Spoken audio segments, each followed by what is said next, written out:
Hello, and welcome to Hedgehog Storytime, where I read my weird original fiction. The following story is part of the Mayhem Cerebrum project, linked to the playlist in the description below. Yes, you have to read them all. No, that is not a request. So this was written to be kind of a little weird in-between that doesn't quite fit into the previous chapter or this one. But thanks to the efforts of all of the people who showed up to the quiz, we get to hear it a little bit early. I'm not quite ready to release the rest of the stories yet. I'm still probably about a month and a half to 2 months out from that. I kind of just finished this one and the one after it, so it's going to be a little while. But in the meantime, I hope you enjoy getting some extra little tidbits of information and the proper return of a fan favorite character. So without further ado, here is Alexandria. Private message from user admin to Bad Apple. Time not recorded. Congratulations. It appears the Baphomet problem was solved with no intervention from myself. Oh, hello?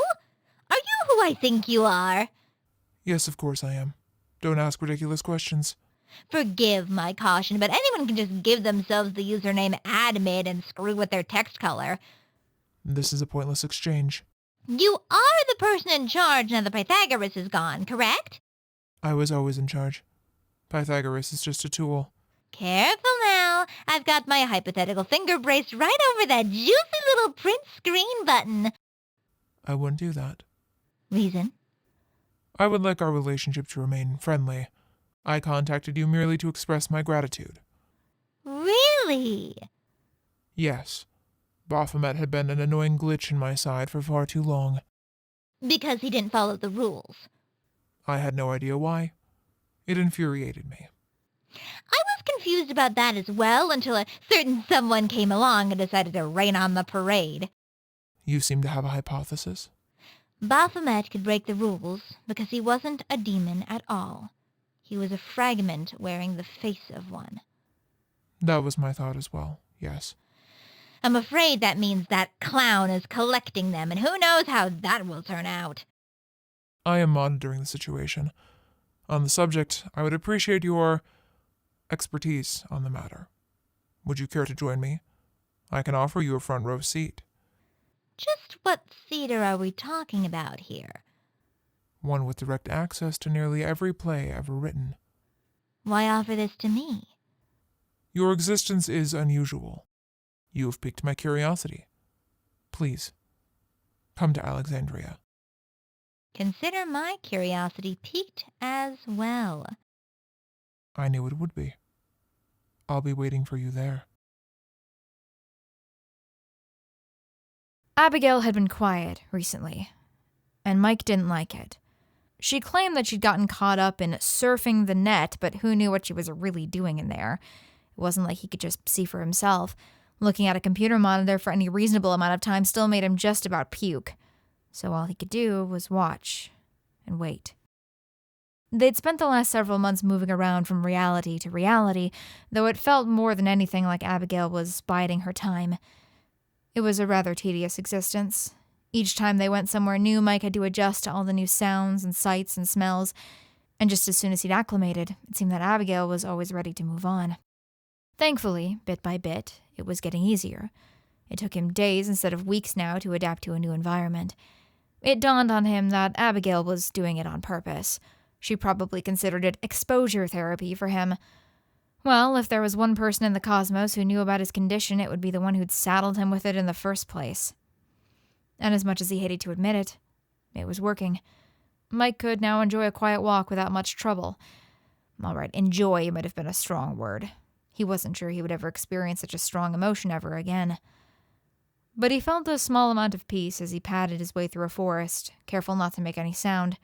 They had just set up a new base in an abandoned building, and Mike was scoping out the perimeter. It had become a habit every time they moved. He told himself that it was to make sure no one got within biting distance of her, but he couldn't shake the feeling as time went on that he was protecting her. All things considered, she was pretty helpless in that laptop. Of course, Abigail was wily. He really couldn't leave her alone. That wasn't just an excuse. But ever since they'd left Discord, he couldn't stop thinking about the last words that the man who was no longer Doug Bailey had said to him. Even though, of everyone she'd ever hurt, Mike should be the one who hated her the most. He simply didn't. He'd thought about that for a long time. Mike wasn't used to pondering much anymore. Most conclusions were just so obvious to him these days, so it took a while. But finally, he had to admit to himself that he did not, in fact, hate her. Disgusted by her? Often. Pity her? More frequently than he'd like to admit. But he simply couldn't hate her. Not even after everything she'd done to him. He wasn't quite sure why himself. It had started to bug him. Just a little. That was probably her handiwork, too. His emotional responses were so muted that for a while he was convinced that he didn't have any at all anymore. He still did, as it turned out, just not very much. Hate was a complicated emotion. He might not even have the depth to experience it. Mike's head spun 90 degrees as he detected motion out of the corner of his vision. It was just a bird rustling its wings a little in a nearby tree. He really disliked how sensitive his vision was. Made him feel overwhelmed so easily. It wasn't proving to be much of a problem in this reality. They hadn't seen a single person since they'd gotten here, though there was plenty of evidence that indicated previous residents. Maybe they were all dead. He lingered out in the forest for a while, but if he was gone too long, Abigail got antsy. He probably would too if he had been entirely incapable of physical locomotion. So he retraced his steps back to the cracked concrete ruin in which they were currently squatting. Mike made no noise as he entered through a giant hole in the wall, but she heard him anyway. Mike, is that you? She asked. Her camera was facing away from him. Uh-huh. How's it out there? Quiet. He expected her to sigh or make some snide remark. He'd gotten the distinct impression that she'd been a little bored recently. However, as he spun her around to look at him, the increasingly high-fidelity rendition of her visage was practically bouncing in place. "What did you do?" was his gut reaction response. She activated a comically pouty expression. I hadn't even said anything yet. "You're grinning," he sighed. "That means you did something." How do you know? "Did you?" Well, maybe, but that's beside the point. "And mine's been proven. Now what did you do?" A whole bunch of things that would take an incredibly long time to explain. She waved it off. But the result of which is that I was contacted by someone very important. "Is that the thing you've been waiting for?" You noticed. She batted her eyelashes. You know me so well, Nihil. "Unfortunately." Mike sighed again. "So who was it?" I'm not quite sure. She admitted. They might be a demon or something else. Here, read this. She minimized her face to show him the last few lines of a chat log between her and someone called Admin. Mike squinted, concentrating on the screen instead of the electrical current zipping behind it. "Alexandria?" he asked. "Like the city?" Cities. Abigail corrected. And I'm not sure. It could be anything, really. But the way they worded it, it sounds like there's a lot of information hanging around there, and that may prove invaluable for my research. "Your research on causality?" Yes, I've hit a bit of a dead end, I'm afraid. I need subjects, examples, people who aren't so disconnected from it all as you and I are in order to properly study the phenomenon. Nothing big has happened recently. Mike felt he was starting to lose track of this conversation. "So, out of boredom, you decided to meet up with a random entity you met in the internet. Didn't anyone ever tell you not to talk to strangers?" She waved him off, her fans humming impatiently.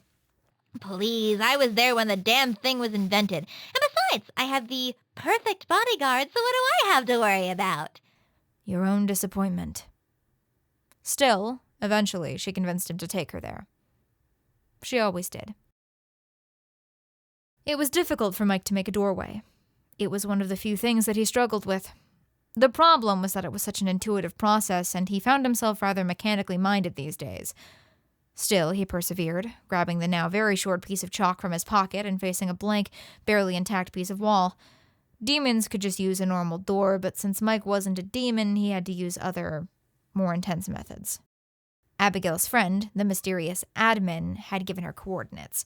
If they had been normal numbers, or even 2 miles to the left of Ravden, he would have been just fine. But the other wasn't a stable place.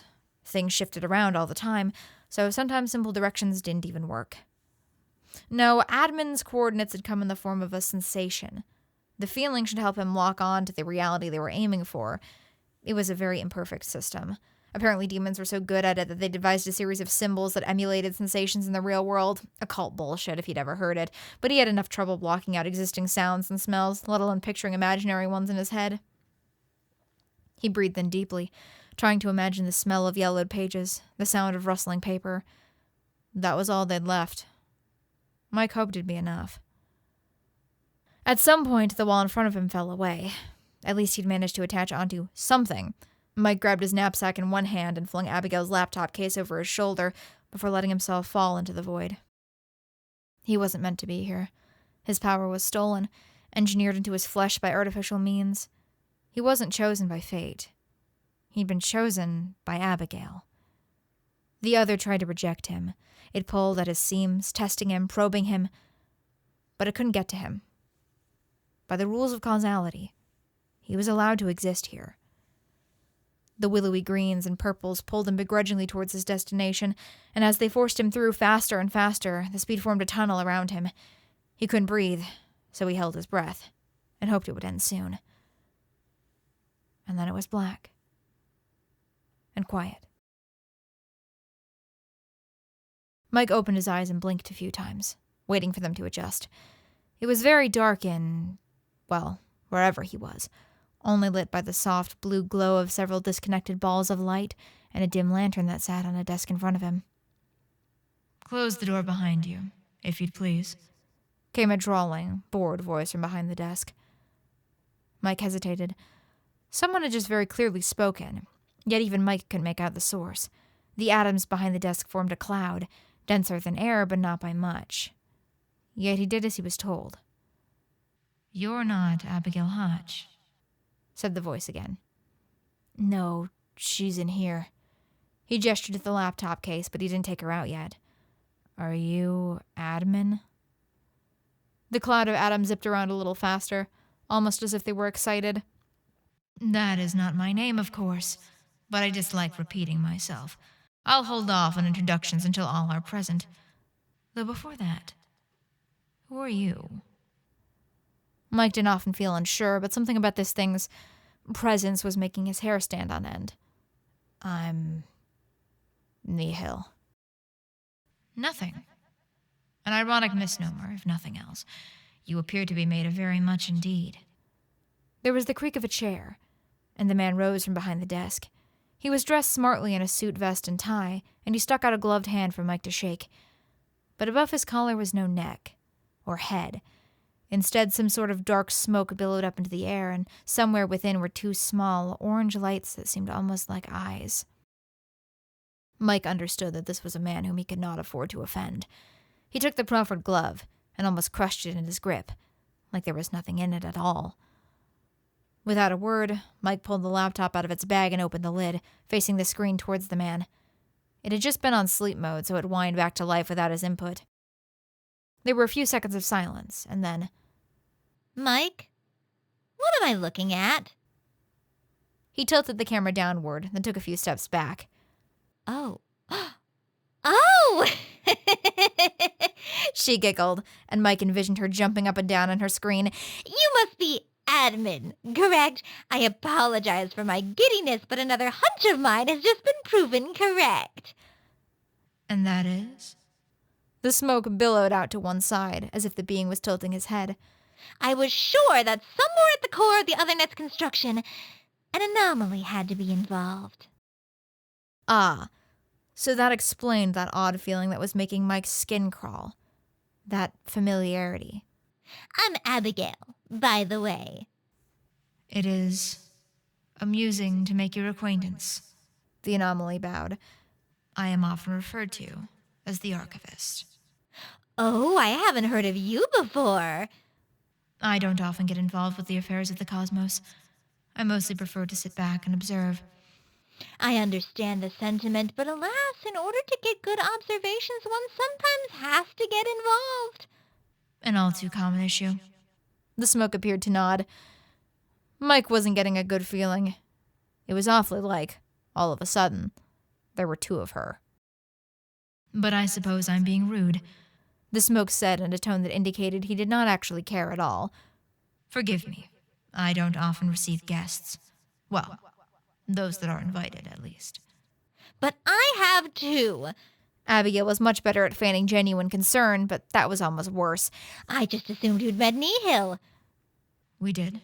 Very briefly. For the two most curious individuals in the cosmos, they both sure did like to beat around the bush. I'm no one important. Mike shrugged. We're traveling together for the time being. Oh, don't be modest, She scoffed. Nihil's a rather special individual.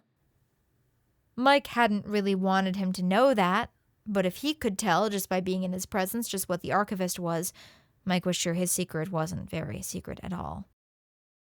This happens to be my office you've stumbled into, but allow me to give you a proper introduction. He strode past both of them, and with a wave of his hand, the door simply opened on its own. Welcome to my realm of Alexandria. He gestured them past the threshold, and Mike obliged, carrying Abigail through. As they saw what lay beyond, Abigail gasped. They found themselves on a balcony overlooking what seemed to be a library, one that expanded infinitely towards the horizon. Bookshelves of all sizes stretched out beyond their vision, some of them at seemingly impossible angles.